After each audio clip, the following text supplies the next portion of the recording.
Si est-il le livre dont tout le monde parle. Ce mercredi 5 avril, le 10e roman de Frédéric Beigbeder, Confession d'un hétérosexuel légèrement dépassé, édition Albin Michel, sortait en librairie. Après un passage sur France Inter vivement critiqué sur les réseaux sociaux il y a quelques jours, l'écrivain a accepté de se confier à Gala, en kiosque ce jeudi 6 avril. Dans nos colonnes, l'auteur de 57 ans évoque notamment sa tentative d'arrêter la cocaïne après une garde à vue en 2008, sa rechute et son overdose le soir où il a obtenu le prix Renaudot en 2009, pour un roman français. Ça aurait pu mal finir. Je pense qu'on n'en guérit jamais, c'est une lutte de chaque jour pour rester clean, admet-il, avant de faire le lien avec l'affaire qui éclabousse depuis le 10 février son sosie, Pierre Palmade. Il faut être humble avec les addictions. Dans cette affaire, mon côté catholique prend le dessus. Que celui qui n'a jamais péché lui jette la première pierre, disait Jésus, déclare-t-il, ajoutant que la cocaïne est selon lui la drogue des timides, des gens anxieux et solitaires.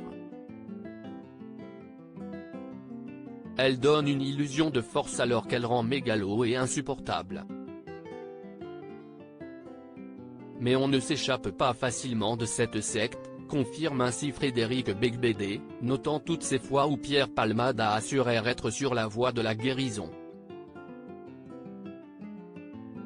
Supérieur à Pierre Palmade, François Cluzet, Benoît Magimel, les stars sans tabou sur leurs addictions. Frédéric Beigbeder sans filtre sur l'affaire Pierre Palmade. Invité de Sonia De Villers sur France Inter le 3 avril dernier, l'auteur de 99 France s'était également exprimé sur le cas de Pierre Palmade en répétant qu'une personne anciennement addicte n'était jamais vraiment sortie d'affaire.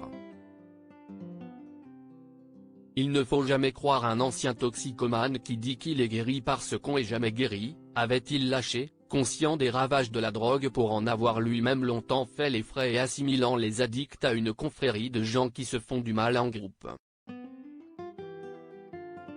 Au micro de la station pour lequel il était chroniqueur jusqu'en 2018, Frédéric Beigbeder avait avoué qu'il aurait pu être à la place de l'humoriste à une certaine époque, mais que ce qui est arrivé le soir du 10 février 2023 était plus lié à d'autres drogues nouvelles comme la 3-MMC. Retrouvez les confidences de Frédéric Beigbeder en intégralité dans le nouveau numéro de Gala, en kiosque ce jeudi 6 avril ou disponible en cliquant ici.